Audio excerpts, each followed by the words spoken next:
Hey guys, welcome to the Gaming Journal podcast. This is an extension, Jesus, if I can talk, of the Batman Drew podcast. And really, all this podcast is kind of just a journal entry, if you will, to my gaming life, why I game, what's important to me about gaming, and with the aspects of like my mental health and things like that. And I just kind of felt like, listen, there's such a stigma on video games for society right now. Like even this last week, with the news of PlayStation ending physical gaming, and then you saw kind of the outrage and stuff like that.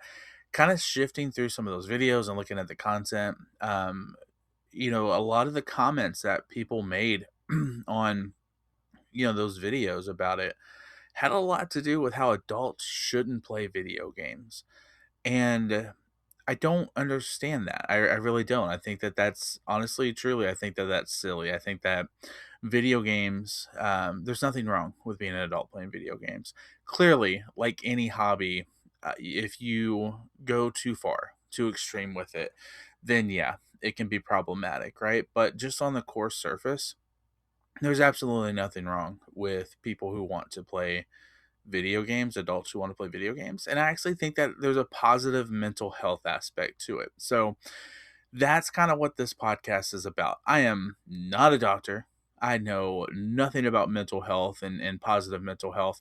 In fact, it's actually the opposite. My mental health is fucked. And I like to be able to have an outlet to talk about it because I think that it's too often we feel alone in these things. And so listen, I just want to be a part of the conversation and share kind of my thoughts of what I think video games can do as a positive aspect to our mental health. I can't speak from everybody's world. Everybody's different. So clearly my opinions come from a very direct perspective, as a dad, as a husband, as a male. But I do think that although, yeah, there are going to be things that about your life that I can't relate to, and there's going to be things about my life that you can't relate to. The fact is that we all can relate to struggling with our mental health, and we all can relate to feeling alone.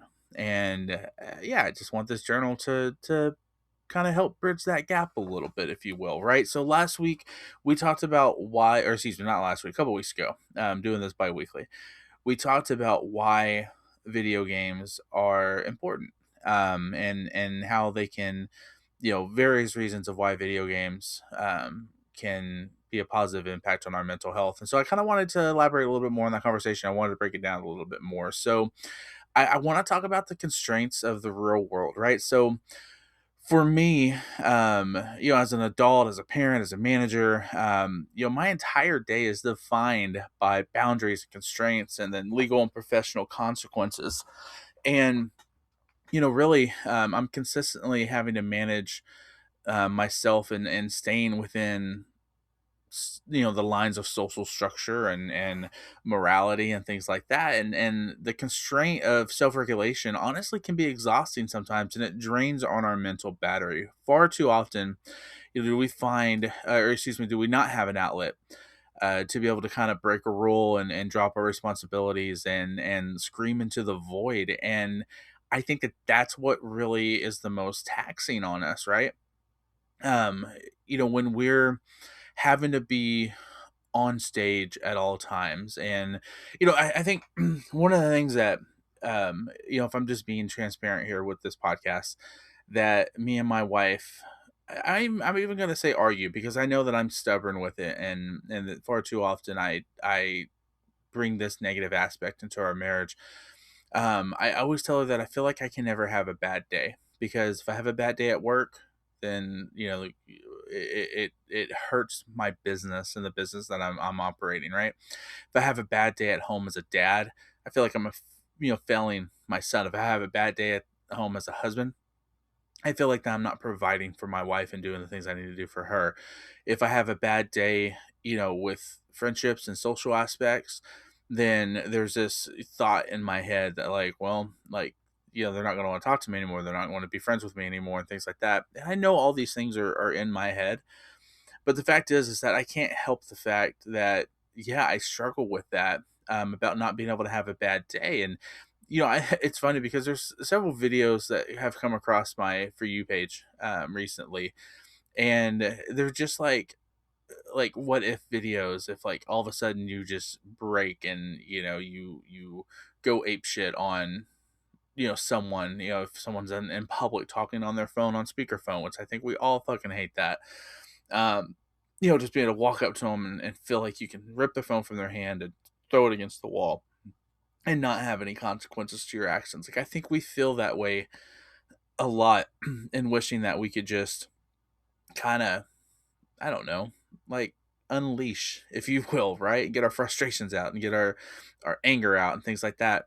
And so today I want to talk about how I get that feeling in a very healthy, constrained world of Grand Theft Auto 5. Listen, Grand Theft Auto gives me the necessary tools to help manage my high stress and burnout. It's not about violence, right? It's not about, shooting up a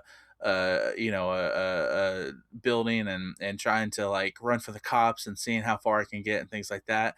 It's just about the absolute freedom of operating in just total chaos and doing whatever I want. Yeah, and in the game you can get arrested, you can die, you'll respawn and all that kind of stuff, right?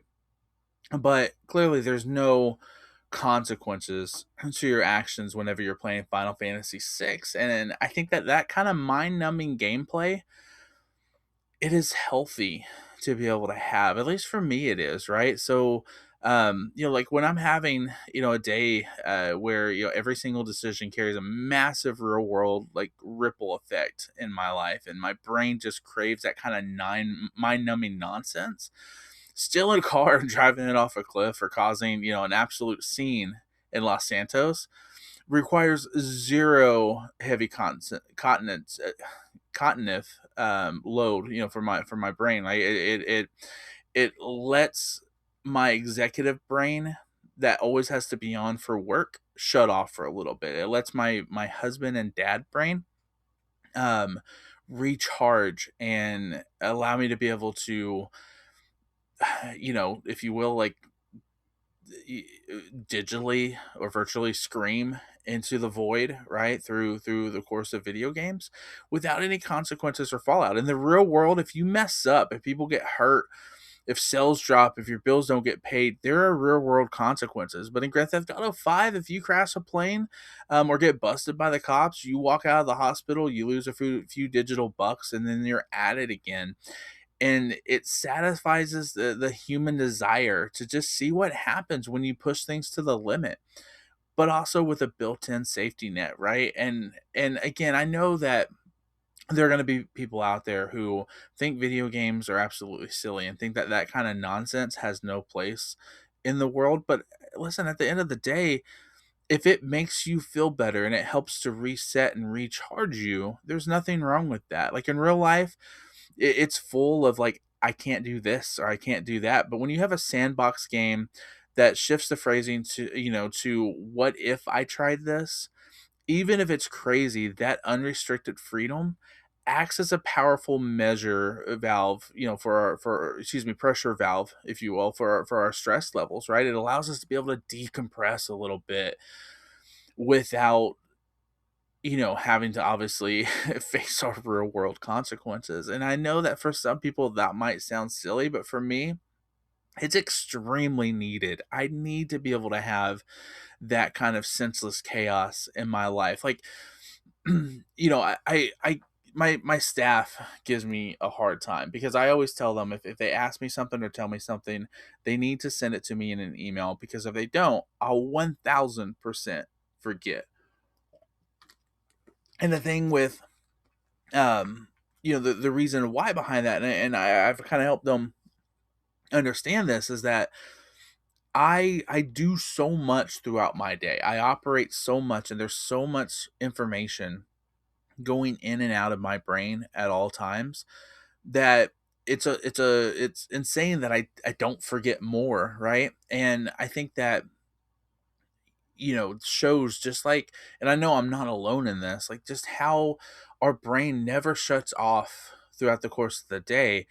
And even, yeah, when I'm playing Grand Theft Auto 5, I might still in the back of my head be thinking about a problem at work and how I could get with a potential solution, but it's not as taxing on my mental health when I have a chance to be able to kind of, if you will, again, release that pressure valve of that stress and that fatigue.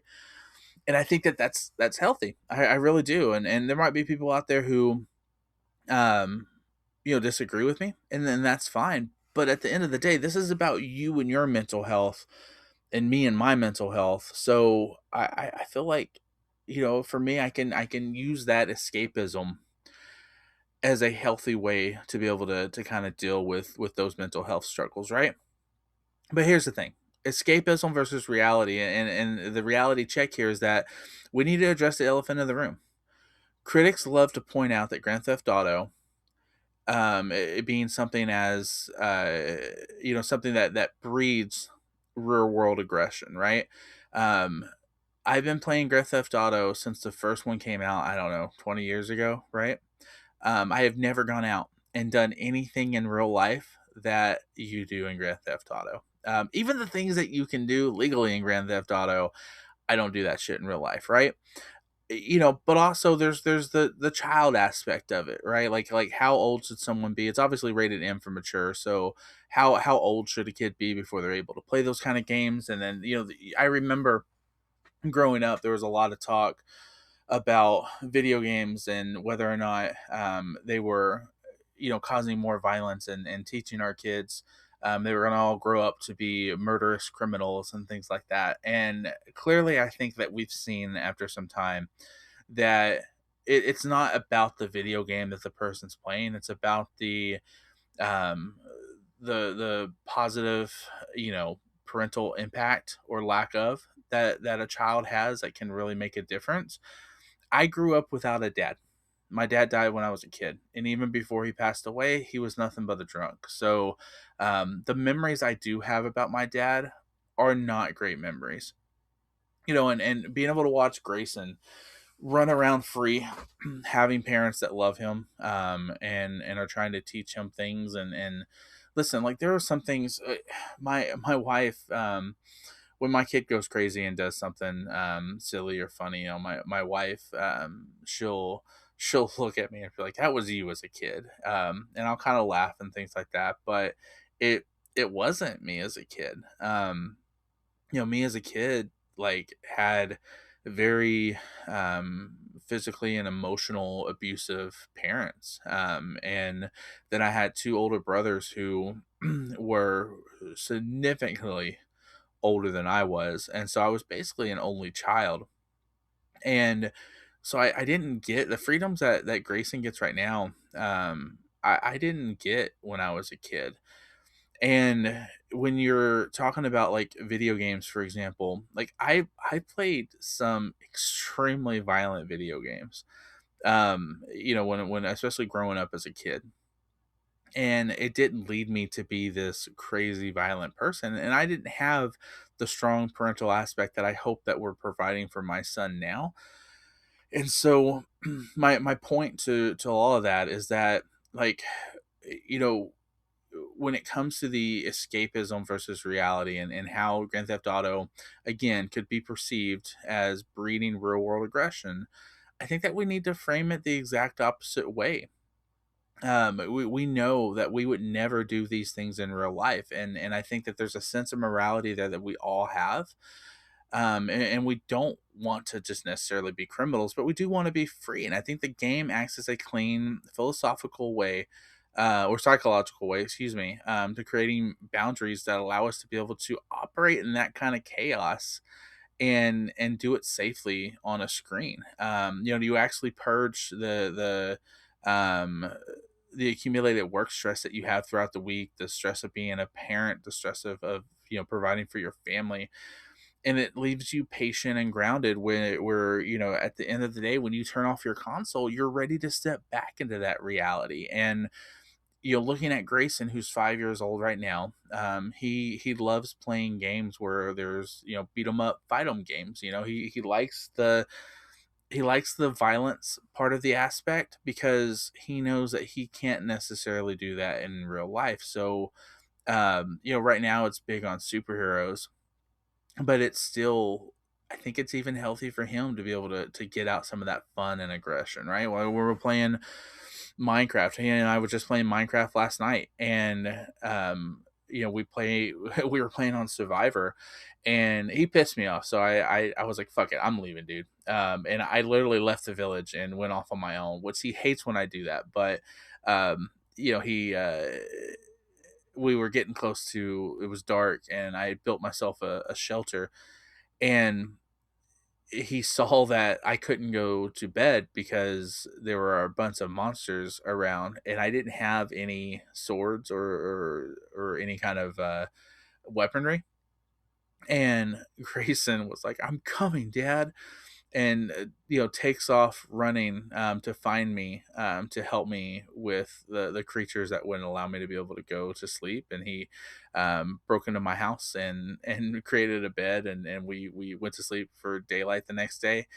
And it was just that sense of being a hero, right? That he loved, and he went and with the weaponry he had, and he killed all the creepers and zombies and whatever. I don't even look. I'm very lost on Minecraft, so I'm doing my best to know what I'm talking about. But I think that again, there's something about that does provide a healthy aspect. I really do. So my question to you guys, though, what do you play to kind of decompress, right? Like what game for you gives you that kind of mind numbing, you know I guess, escapism to your real world? I'd love to be able to hear about that. I'd love to be able to know what video games you play, and maybe we can throw on some new video games on the radar, for me to maybe try. So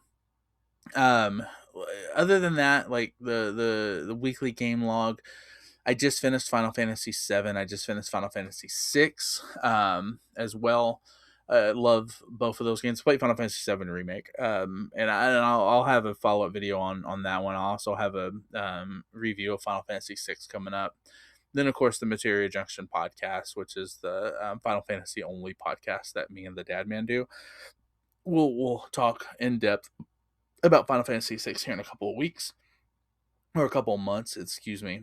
We do one episode a month. Man, I am off my game today. I guess I just need to go decompress with some Grand Theft Auto. I think there's too much going on in my mind right now. We'll just go blow some fucking shit up, on the video game, virtually, in Grand Theft Auto 5. Not in real life, in case if anyone's listening and wondering, thinking I'm crazy. But listen, my biggest takeaway here for you guys is don't feel guilty for playing the mindless and mind numbing, chaotic type games. I think sometimes it's the best way to be able to save our sanity after a high pressure week and step back into the real world where we feel a little bit more refreshed and ready to go. So thank you guys for listening. If you have joined us on this daily gaming journal, I really do appreciate it. There was a lot of good positive feedback for the first episode, and that truly meant a lot to me, because I do think, again, that video games have a very positive impact on our mental health, can have a very positive impact on our mental health.